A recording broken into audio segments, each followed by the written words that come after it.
Julie, thank you so very much. You know, you might feel like you're getting punked in the pocketbook, but the Washington area is actually showing some pretty good strength in one important economic indicator. No matter how bad things may have seemed, people are still buying houses around here. And joining us now with the latest figures and whether this is reason enough to have a little optimism in the future is Paul Valentino, who is the president of Coldwell Banker Residential Brokerage of the Greater Washington metro area. Paul, thanks for joining us this morning. My pleasure. Just bring us up to speed right now on where we stand, because it seems like in what is a down economy now, we seem to think that everything is down.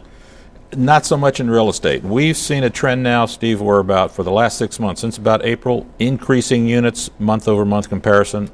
08 to 07 continued again. And September was a very strong month in terms of people going out purchasing houses. October showing the same thing. You know, there was a lot of questions regarding what would happen. There was a lot of negativity in the press regarding financial news in September.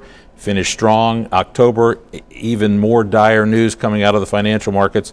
October still running ahead of October of 07 here in the D.C. area. You know, and when we talk about this, and you gave us some figures from September of 2008 compared to September of 2007, in the district, about 40 or 50 more properties sold over that one-year period. But when we look at Prince William County and we look at Fairfax County, we're talking 3 times as many sales this September than last September. Why so much? Huge story. Most of those properties now are properties coming back on the market as foreclosed properties being sold by banks. Because those areas got hit real hard last year, right? Tremendous. That was the biggest area. That was the biggest fall off. Now they're the first ones coming back up in the marketplace. And a lot of our local consumers taking advantage of those great prices they haven't seen for years in those areas. So who is in the best position right now, the buyers or the sellers?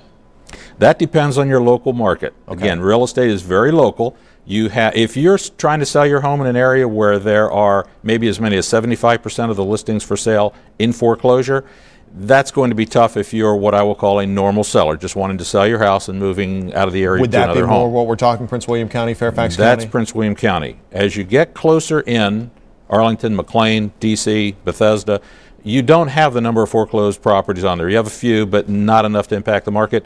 There you have a more normal market where the inventories are more balanced between buyers and sellers. You know, and things change so quickly, and we've seen so much change over the last 6 months or so. But, you know, when gas prices jumped up to $4 something a gallon, a lot of people were saying, hey, you know what, I'm going to stay closer to a metro stop. I'm going to stay closer to work. And the D.C. prices seem to go back up again. Is that still the case? Still the case. The closer in you are, the stronger and more stable your market's going to be. So, yes, definitely. I want to take a look at one more statistic that you gave us, and that's when we look at the big picture. And now this is going back to 2000. So when we look at the last 8 years and how much prices are up overall, and people might not think it now because we've seen the prices drop over the last year dramatically, but over the last 9 years, D.C. home prices up 95%, and that's more than any other area in the country. Outperformed the entire country. Yeah, that's the one thing we have to remember in the D.C. market is the resiliency.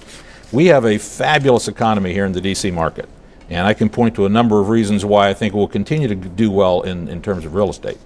I'm sorry, go ahead. I was just going to say I'm really surprised looking at this chart that even areas like San Francisco, which are traditionally high market areas, that we have outperformed them 95% to 57%. Right. In the index that I provided, you can easily argue that D.C. is the strongest real estate market in the entire country. Now, the big question is, will that continue? Well, I tell you what, when you look at the trends, when you clear out all the noise that you hear in the press today, if you just look at the Washington, D.C. area in terms of the economy, you have a couple of telltale signs which I think say things are going to continue in that trend. Number one, you have increasing units year over year. We're going through 6 months now where the units are higher in terms of sales this year than last year. You have a balancing of the inventory. You don't have that rocketing up of inventory, homes coming on the market. We're absorbing a lot of that inventory now locally. You have stabilization of prices in the area as well. We're not seeing the plummeting of prices that we did, even as a result of the foreclosed properties. And in a week, roughly a week, we have a new election. Regardless of the candidate that comes into office, both have said they want more government involvement, more government control. To us in the D.C. area, that means more government employment, more jobs in an area where we already have very strong employment. You put all those factors together, I think we have a pretty good road looking down. All right. So hopefully good news for homeowners either way. Paul Valentino from Coldwell Banker, thanks so much.